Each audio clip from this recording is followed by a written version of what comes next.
So SH asks about chocolate as well. They say, I would love to hear from the nutritionist about his opinion on erythritol. I've used it in small quantities for years, mostly in Lily's chocolate, and now it's in the news as potentially dangerous. Thanks. Yeah, there was a recent study that was published from the journal Nature that talked about erythritol being related to cardiovascular issues, and when you take a deeper dive into the study and what they were reporting was this: when they did that study, it was before erythritol had gotten its GRAS status to be able to use in foods. The GRAS, generally recognized as safe, which is a standard that a ingredient has to pass to be able to be put into food ingredients. So they weren't measuring erythritol that folks were ingesting.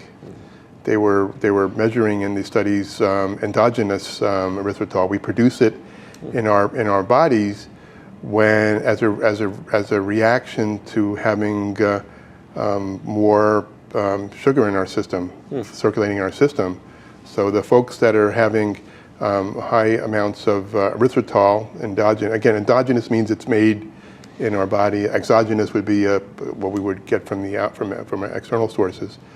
And so the erythritol that could be potentially a problem is what's produced as a result of having too much sugar in our diets, basically, and also higher levels of insulin, and insulin resistance. When we have insulin resistance, we have carbohydrates in our diet that turn to sugars, but then the insulin isn't able to get the sugar into our cells, so we end up having it circulating in our systems, and that's when we would, as a reaction, we produce more erythritol.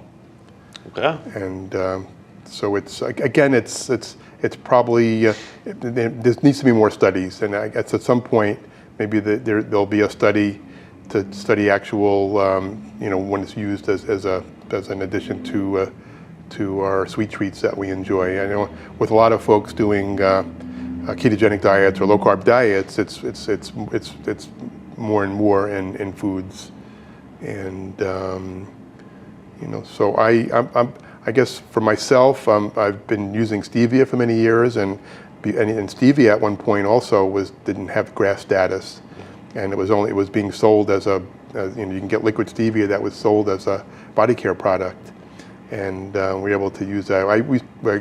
I used to grow my own when I would live somewhere with longer growing season in Southern Oregon, and then dry the leaves and just use that as a sweetener. And it's a little more less processed than the extracts and the processing of the erythritol or the processing of the stevia extracts as well. Stevia extract is basically just the plant, and then it's tinctured. Is that they isolate the rubenicides, just one part of it. And as an herbalist, I like the whole plant. Yeah.